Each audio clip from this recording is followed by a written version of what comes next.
15 miles where I pick up my load from. And there wasn't a truck stop with a scale so I can check and adjust my weight. And this is what happened. Driver, Yes. 700 pounds over your rear tandem. Please pull on too far and shift your load. Back up on the other side of the jersey wall. Pull back onto the scales, reweigh. The DOT officer at the scale house said I was 27,000 pounds over on my rear tandems, so I calculated the math in my head and adjusted my tandems. Let's see how I did. Looks like I got the green light to roll. Bad boys, what you gonna do? What you gonna do when they come for you?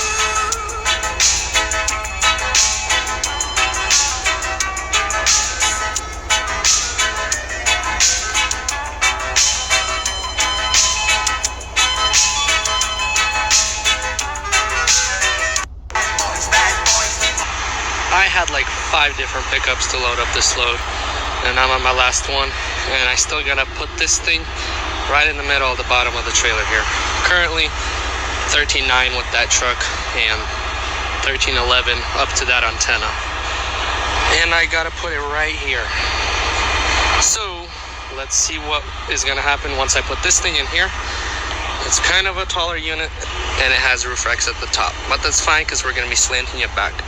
So let's see what we can do with our height here. All right, so we got that car on. That's the one I had to take off to put this one on. So I'm about to go put that one back on, but we got this one strapped in and lowered it as much as we could down.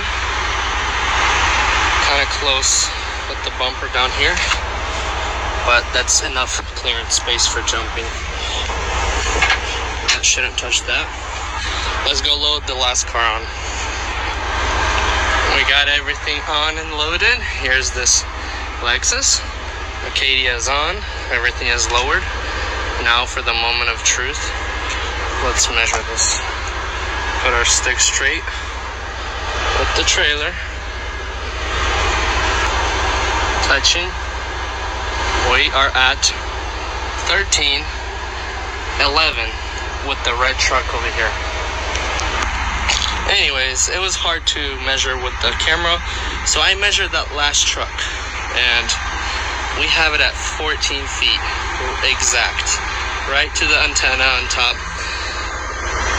And the antenna is like 1.5 inches taller than the actual roof, so the roof should be fine and the antenna will be fine, because the route that we take, we have gone with 14.1 easily, and we even had a driver who went with 14.2. But check that out. We got this one at 13. He asked why you are overweight, over height, and over on your logbook. I feel that someone is responsible for what happened, and I can't say who that is, but I know it's not me.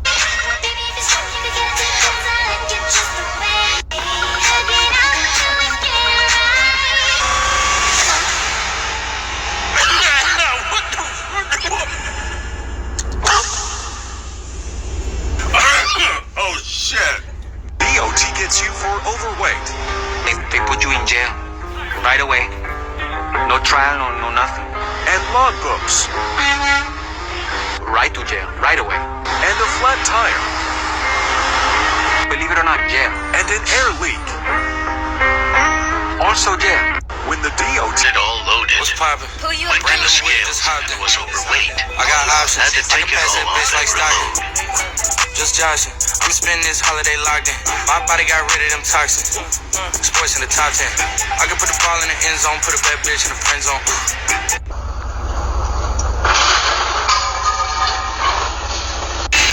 And this is why, ladies and gentlemen, insurance is $2,400 a month for new endeavors.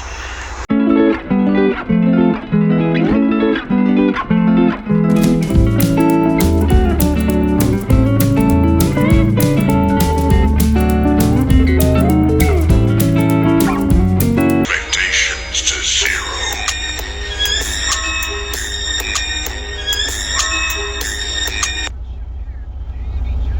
I've got 2 stotties. Oh no, I haven't. I've got no stotties left. Really? Because I've just found 2 people. Excuse me? No, but I'm not going with that, Jamie. I'll let you. Episode of How Fucked Up is Fucked Up. That's fucked up. And that's fucked up.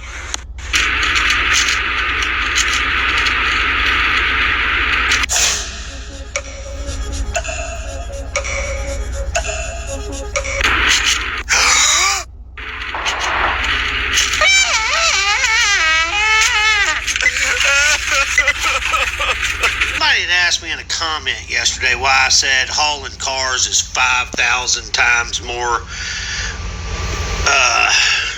risky than other things. Hey, you know, that was just a number. But here's an example. If you don't have experience, this guy right here, woohoo, he threw this car that had been wrecked in the front, and he passed me on Interstate 35 in Kansas. He was hauling ass. The wind was blowing north. He was headed south. He didn't think to latch down the hood.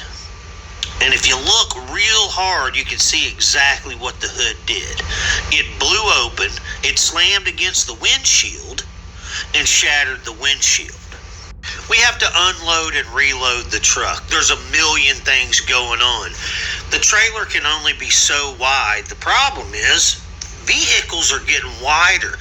I loaded a Tahoe in the bottom belly of my Cottrell trailer a few weeks ago, and I had that much room on each side. It made me so nervous, I backed it out. I wasn't going to put it on the bottom. We used to be able to put Tahoes on the bottom all the time.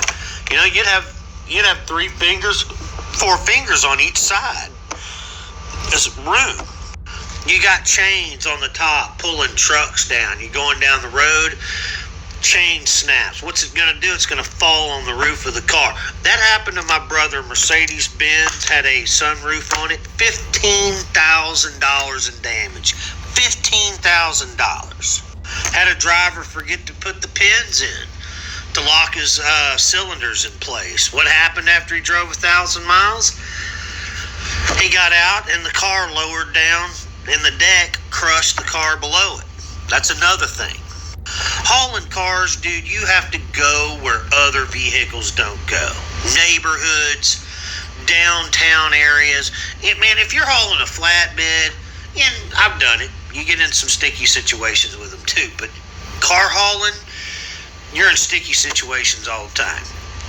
You're that high off the ground. You can high center. I see it every day. I see it with experienced drivers every day. Most damage is self-inflicted by the drivers loading because they don't do a proper vehicle inspection. If you don't write a scratch down, and it was there probably anyway, and you get to the other location, people are shitty, dude. You're paying for the scratch. These are just a couple of reasons, because this right here, that's a rookie mistake. Routine? No, I don't allow myself to run overweight. The customer can either make me legal or take all their freight off my trailer. I let them choose. That said, there are 2 different times I have run overweight. A different company, years ago, I used to have a customer that would slip me a little bit of extra money to let him pack my 53-foot trailer full. It was only a 3-hour trip and no scales in between. Extra $150 for each trip, about 10,000 pounds over. The other time is road construction. When you're hauling asphalt, rock, whatever, in the mornings, everything's legal. Towards the end of the day, they realize things aren't going as fast as they'd hoped.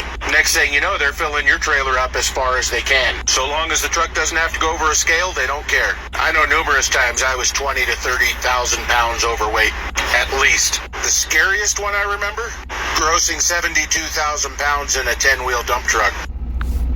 At this time, and head on out. Now, the package is a little pretty heavy, so I said, okay, I'm gonna go scale it at the closest scale, and unfortunately, the closest scale that I had to me was about 45 minutes away. So I get there, and lo and behold, I don't know if you guys can see that.